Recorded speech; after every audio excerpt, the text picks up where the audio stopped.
Hey everybody, crusty old crow. My goodness, guys, seems really busy on a Sunday because I'm making what? This is my fourth video of the day.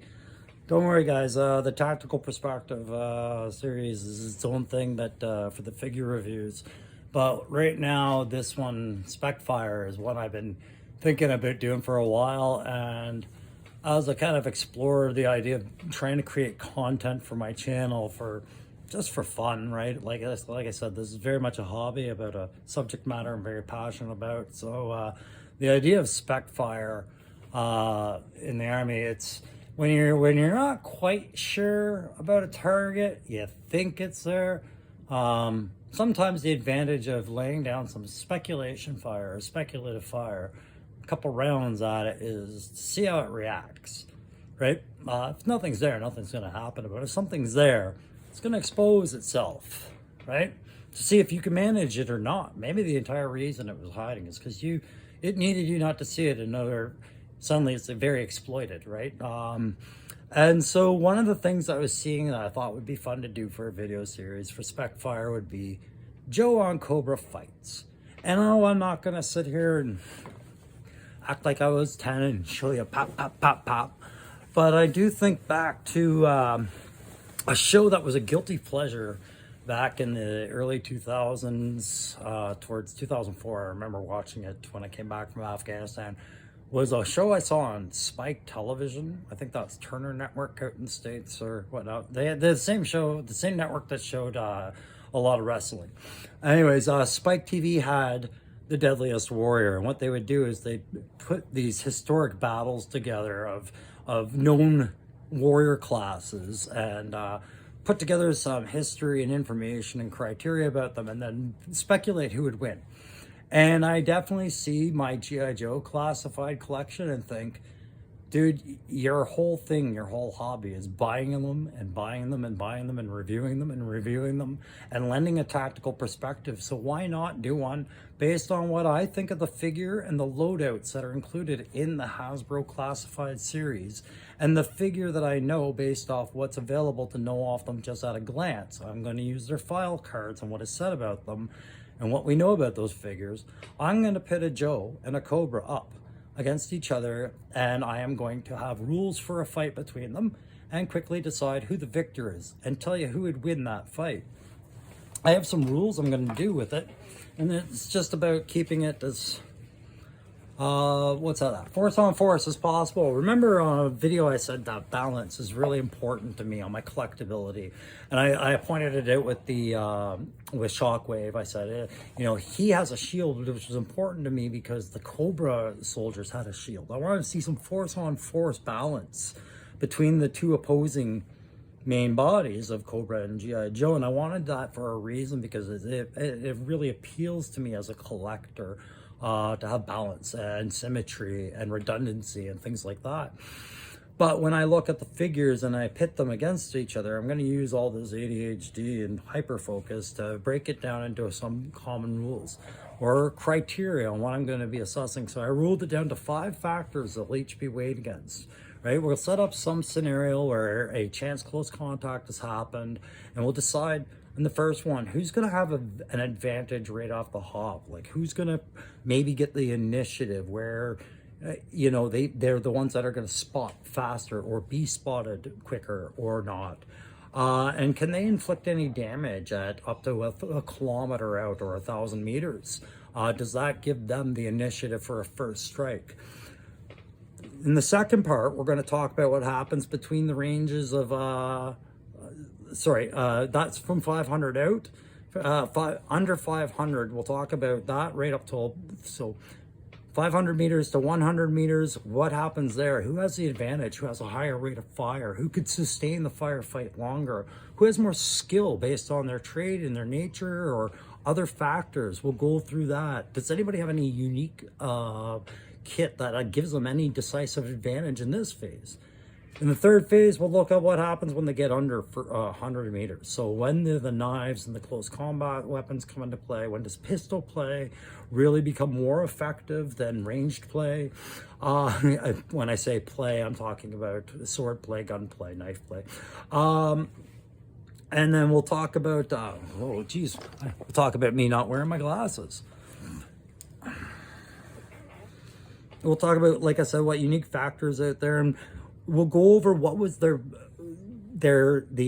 end state bonus. So does somebody have a quicker rescue force on hand, or an ability to escape faster, something that gives them an edge to break contact and salvage the situation, or are they actually subjected to a likelihood of fatality or capture? We'll talk about that, and that's the last factor. And then we do, from that we'll decide the winner,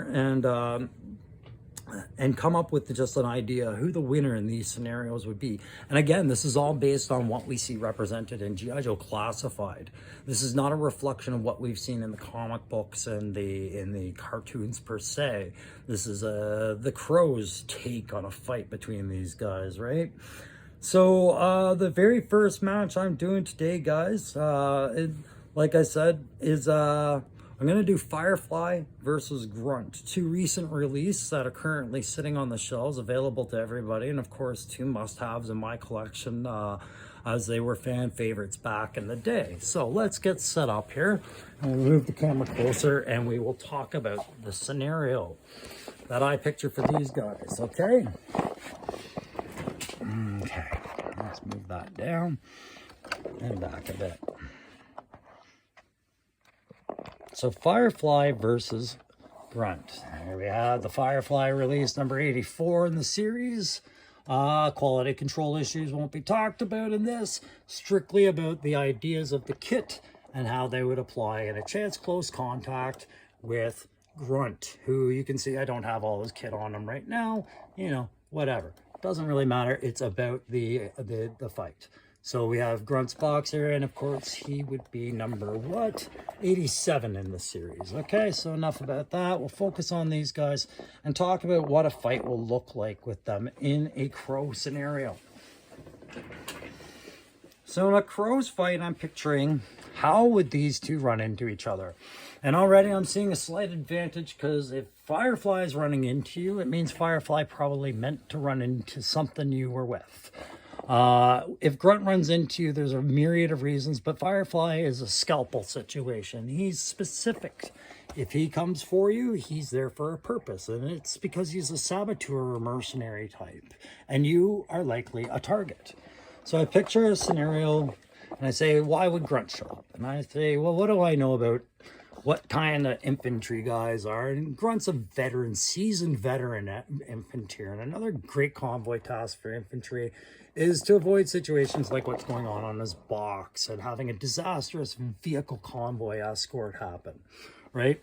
So I picture Grunt being one of the security elements for a vehicle convoy. Maybe he's in the rear vamp or the forward vamp. I think he'd be in the rear vamp, because the scenario I picture these two running into kind of dictates it.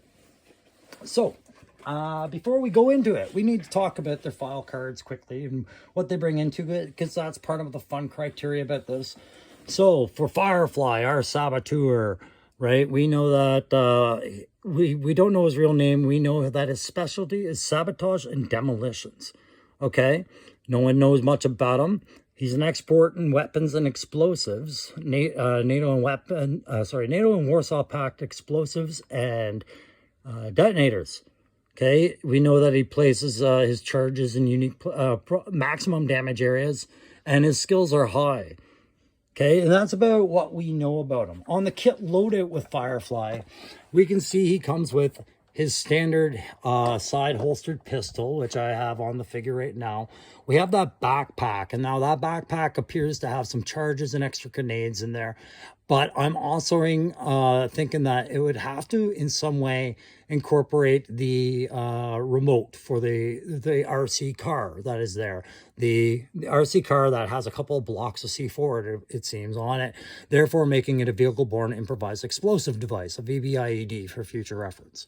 Okay, we also have the monocle, which will come in, or the infrared and thermal, it appears, headset for the character, which you see represented on Firefly currently. That will come into play. Okay, we have the knife will come into play, but only minimally. And we have his submachine gun with the interesting suppressor. I've talked about that in the video with him. I just think it's an interesting suppressor. All right, so that's what Firefly is bringing to the table. You can see he does have some grenades, and he does have that little detonator in his hand that I didn't mention because it was just by the vehicle, okay?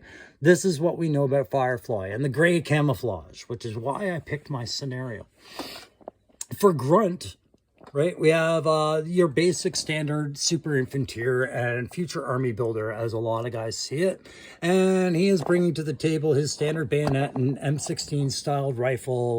Like I said, it reminds me a lot of our C7A2s. And he's got that steel core helmet, which is going to allow you to do the troop build.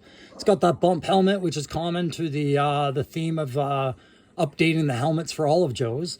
Backpack, and the 2 posts on the backpack, which allows him to carry 2 rifles. By the way, he's got the cartoon version of that rifle from the animated series, and that's going to be important in a moment too. He's got that pistol, his close combat weapon for when things get really hairy under 100 or 50 meters, like I said, and I already mentioned the knife. Also on here, another feature is he's got that heads-up display, which will come into play as well. We are talking about an OG, guys. Grunt is one of the originals. This guy's been doing his job longer than most Joes and most Cobras out there. And yep, he's been at it longer than Firefly's been at it, as far as I call it, on the market scene and being an OG vet. Okay, he's got to have a benefit to that. So when I look at his file card, if I can call that up, or did I? I don't think I got that one up in time. Let me see. Grunt's file card. Let's get that up there. I remember, like I said, Grunt being the original gangster. He always looked really haggard and experienced. And that's kind of what I'm getting for. He's a veteran as I see it. And in being a veteran, that whole status of having an edge due to experience comes into play for him. So you can see that Grunt's Robert Graves, as per the box, primary military specialty is infantry. He's got secondary military specialties in small arms, armor, and artillery coordinator. Okay, that's going to come into play in my theories on who would win and who would lose, and advantages coming into play in this scenario. Weapons, NATO and Warsaw Pact, no problems there. Domestic civilian arms, which means handguns and knives, as far as I'm concerned. And advanced infantry training. Okay, and he always finished top 10. He's always highly motivated and systematic, and a stand-up guy who doesn't blow his cool in a firefight. All right, so in this scenario, Grunt, being the solid, rock-solid duty is, I have him in the rear column of a convoy. And here is the convoy's route, let's say, through this pass. And so let's call that a Colorado Rocky or a British Columbia Rocky Pass. All right, this is a situation where I see Firefly having the advantage and has set up a IED device, knowing the route that was going to be taken by a Joe convoy somehow, which would consist of, let's say, what would that convoy consist of? It's not really relevant, but just so you guys know what I was picturing. So it is, there he is. You have a singular APC being escorted by 2. Let's keep it relevant to what's coming and why everybody's collecting the series. 2 Vamps. And in the rear Vamp is Grunt and 2 Steel Corps troopers. All right, so the convoy comes through the pass. And Firefly, being Firefly, has set up his improvised device. And he's waiting for that convoy to just get in the right spot, and he is going to blow that center vehicle. He's got a strategy in mind, and it's going well until the convoy halts just shy of where he wants it to be. All right, and now he starts getting suspicious. So what ends up happening is he starts to go into his contingencies for here, because he's sitting on a vantage point overlooking his target. He's got his detonator ready, and all of a sudden this convoy stopped well short of his expected hit point. So his kill zone. So Firefly, being Firefly, would then start thinking about what to do next, okay? He's realizing that the longer they take in a halted position, the more likely it is he's somehow been compromised, or perhaps these are drills that they've gotten in play. Drills that a seasoned veteran in a rear vehicle would bring to play when he started looking at the route and what had Overwatch on the route and what the threat would be in that immediate situation. I think that Grunt would have stopped that convoy and demanded that 5s and 20s be conducted, that some drills start happening and that people start putting their eyes on specific areas on the horizon and upcoming route. I think this is the point. That kind of area that I described to you in the video picture here would definitely bring some suspicion as a possible ambush here. All right, so maybe Firefly wouldn't have picked it. Maybe he would have, but I'm just trying to move things along here. So Firefly would then have to think about what to do next, and that's where his kit gets in. He wants to get a target, but at the same time, he's starting to realize this is starting to look like he's been compromised. So he wants to screen why the vehicles have stopped. So he's going to put on that headset, and he's going to start trying to focus in with that thermal on seeing if any body signatures are happening in the low ground and in areas of cover around the rear element of the convoy that perhaps he can't see because there's a bend in a tree. He wants to define what's going on. He's going to do it optically. He doesn't have an overhead drone like he did in the Viper Island one. This drone he's got serves a completely other purpose, which he is trying to decide on right now. In the road, in his ambush, were probably these little mines that he was waiting for them to roll over, or he was going to command detonate, but that plan's gone. And as he's looking through these visors, perhaps he's noticed that Grunt and a couple of troopers with the steel core trooper helmets on, but wearing something similar to Grunt, have now dismounted the rear vamp just out of sight behind a copse of trees. But with his thermal, he can see them, and they're actually getting a little closer than he thought. So he's only got a few minutes to decide, because he thought they were about 800 meters out, but they're actually closing in on 600 and 500 meters out now. So he's got to decide what to do. He decides that he knows he's about to be compromised. You know, his camouflage may have blended him into that hillside a little bit and his region, but now he's realizing that weapon optics and convoy optics and other people's eyes are going to start looking for them, and they might very well find him tucked away on that hill somewhere close range, right? So he starts to move from position with that, and he realizes in his backpack he's got the answer. So he decides, he plops down that VBIED on the ground, and he pulls out his control as he starts to skirt out of his position on his knees and elbows. He sets up and he looks down and he launches that VBIED, not at the convoy as per his secondary plan, but instead he decides to go right for the steel core troopers and Grunt closing in on his position. It's a fast-moving little RC car, and it's hard for everyone to pick up where that sound is coming from. People haven't quite located where his position of observation has been, but Grunt can hear it. He tries to get something across to those steel core troopers, but the helmets are just, they're not hearing what he's hearing. He's wearing his bump helmet. He can hear a little bit better. They have their mics and their comms going, talking to the convoy about advancing and looking for the target. They can't hear the buzz of the RC. He puts a rock or a tree between him and the buzz, and he tries to gesture for the troopers to do the same, but it's too late, and the RC blows up, and it takes out his support, and now Grunt is on his own. And this is where things start to happen even worse for Firefly, because things have compromised, but now Grunt has confirmed what he's thought. He sees Firefly moving out of his position. He sees Firefly pack up his bag, and he sees Firefly get his machine pistol ready. He can hear the clack of it being slapped together, and sure enough, Firefly, he's ready to use it. But Grunt's even faster. He's already looked at his heads-up display on his chest. And, whoa, where'd that go? It's under his rifle right now. And, you know, he's gotten a readout of the area. Yeah, his troops are down. Those guys in the convoy will get it. But he switched screens, and let's say there's a topographic map of the area. He's already gotten an idea where Firefly might have been when he detonated that RC car. But more importantly, he's got a better idea with a map of where he's going to go. He's reading the ground like a veteran infantry. And he knows where the egress routes are of that pass. He can figure it out. Firefly won't go up, that'll expose him. He's going to go down into the west. He's going to leave that area at the shortest distance possible towards a pass that gets some distance between him and the convoy now. So, using his advanced infantry tactics, he's going to use a combination of movement and fire. And just the threat of the convoy is enough to make Firefly have to make some fast decisions. All right. He knows that the ground is going to expose him, so he's going to try and fall back. So he's going to try and lay a quick burst of suppressive fire with his submachine gun.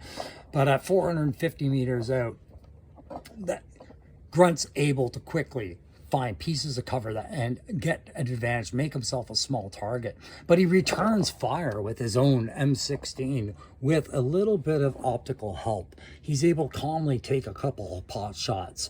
That's enough to get Firefly thinking, I gotta get back down behind this rock, cease a little bit of his movement while Grunt quickly bounds for the next piece of cover. 25 meters at a time, 5 meters at a time, 10 meters at a time, it doesn't matter. His experience tells him how to read the ground and where his likely positions of observation and fire are going to be before Firefly can even figure out how to get off this ground. He's worked his way down now. They're getting down to about, say, 150, 200 meters. Firefly thinks for sure he's going to catch him off guard during a reload, but Grunt doesn't bother with a reload. Firefly bounding forward, thinking, I'll take him out with a grenade. As quickly, he has his plan changed because Grunt resorts to the laser rifle that he has on his back. He slaps that forward and bounds 2 quick blasts at him. One of them manages to clip Firefly and actually just disintegrate pieces of his rifle that had managed to block the other shotlet for the sake of drama. Okay, now it's Grunt's turn to close the distance. He draws his blade and he draws his pistol, and he's daring Firefly. Firefly does the same. Does Firefly have the close quarters combat experience required to defeat Grunt at this point in time? He's got to figure he's outnumbered. Behind Grunt will come others. That is half the pressure of fighting Grunt. It's Grunt will tie you up. Grunt is not, he's an average everybody Joe. We have to treat him that way. He reflects an entire trait of infantry. What do I know about infantry?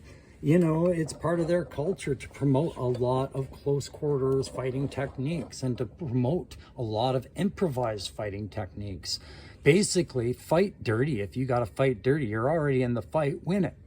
And I have every faith that a veteran who has been the OG that Grunt has been over, 50 plus years, 60 years, 50 years for sure, right? Versus Firefly, a mercenary with this reputation for cutting and running when things get too tough. You know, at this point, they're at a stalemate with pistols and bayonet, or not bayonets, but knives up until the point he's getting within 2 feet. And then it's a dirty shot that just cripples Firefly. Firefly tries to reach back into his vest to detonate it, but it's Grunt's foot standing on that detonator, and the outcome becomes the same. His lack of ability to be able to move due to Grunt's ability to close distance with more firepower and veteran skill loses Firefly this fight. Guys, that's the outcome. Firefly is captured because he's a cut and runner, and at that point where he is and who he is, he's not going to have an expensive rescue team coming to get him. He is very much a man of his own reputation and disaster, as I see him. Yeah, he has conventional access to conventional warfare and a lot of black market tricks. But once those tricks get exploited and time becomes a distance, time and distance become a factor, that is where Grunt steals the show and wins the battle.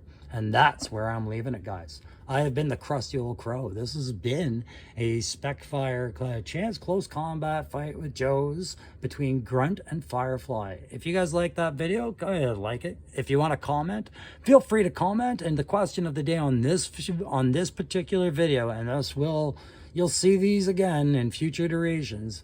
The question of the day for this one is going to be, who do you have in your Joe collection that you would like to see reviewed one day that you think I could do on mine, and I'll give you my opinion on who I think would win maybe in a future video. But ones I got planned coming up, guys, just for fun, I was thinking maybe, what about whoa, you down there? I'm down here. I'll come down here to you. Okay, so it was fun to do. It was fun to talk about. It's all that. But future ones, I think I want to do Storm Shadow versus Helix for one. And I'm thinking Sergeant Slaughter versus Crocmaster. And I'm trying not to have biases of good guys and bad guys. I'm trying to keep it focused on what the kit brought to the table and what the consistent base knowledge of the figures were. So when I talk about why Grunt won, I think I captured that, and I think you'll see the videos kind of go like that. Hope you guys enjoyed it. See you next time. Don't be afraid to circulate. If you know anyone that likes this kind of stuff, bring them into the discussion and hit me up with these chats, guys. I love it. Talk to you later. Bye.